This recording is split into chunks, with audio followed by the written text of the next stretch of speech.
For almost 30 years, Stalin ruled the Soviet Union, doing anything he needed to achieve his goals. Anyone who got in his way was destroyed.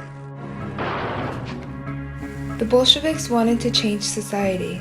This meant that they would greatly challenge the core social institutions such as family, education, the arts, and religion.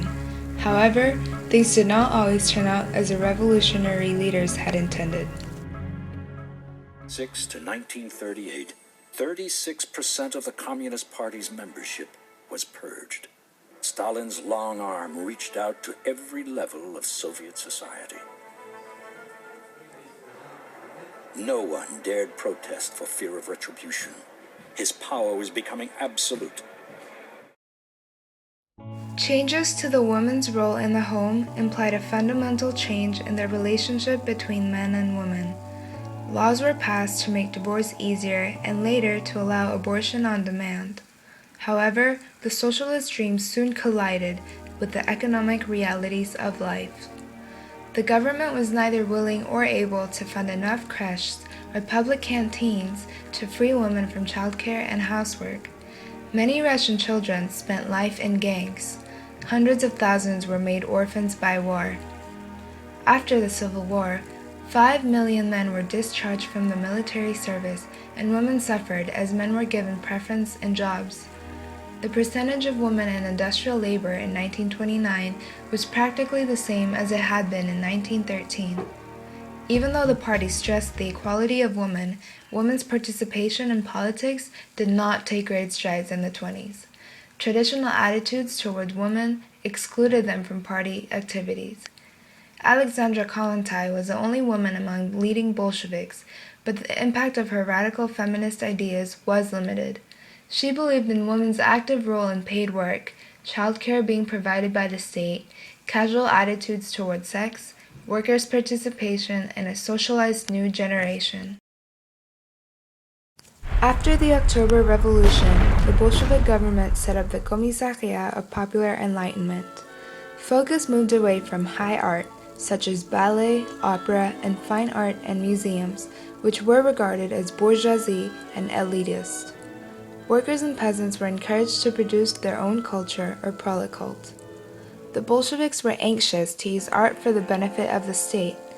Avant-garde artists rejected the art of the past as linked with the bourgeois way of life, which was to be destroyed.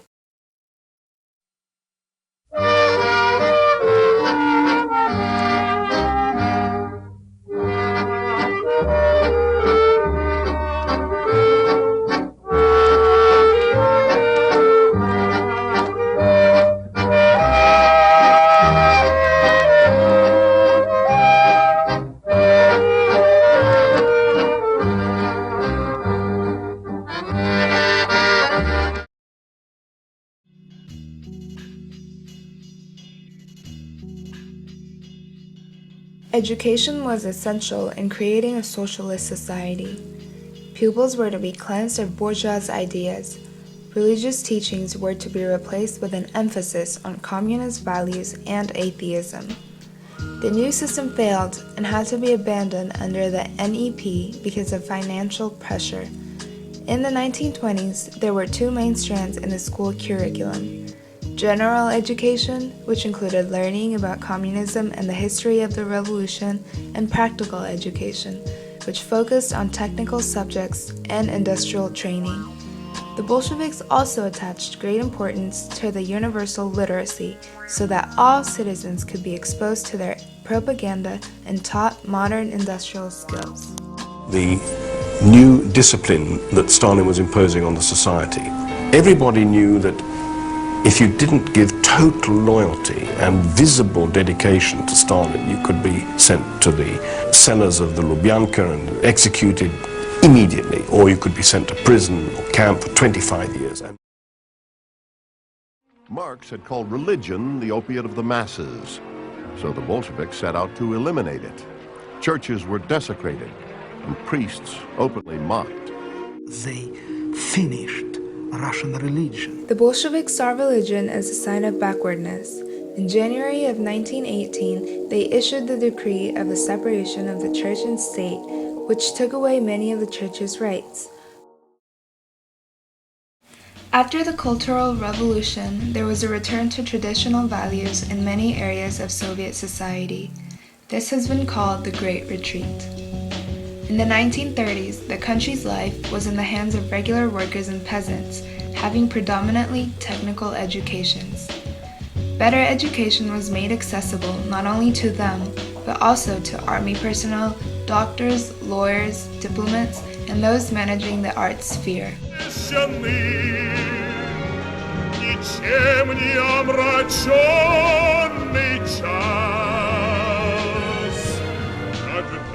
Войну забудут женщины, уже спокойные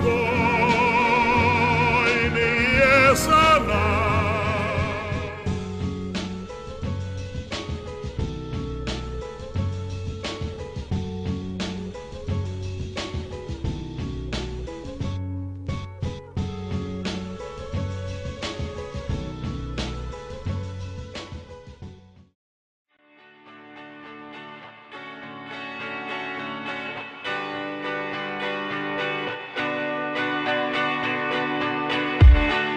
Encapsulate the utter cruelty and cynicism of the Stalinist system.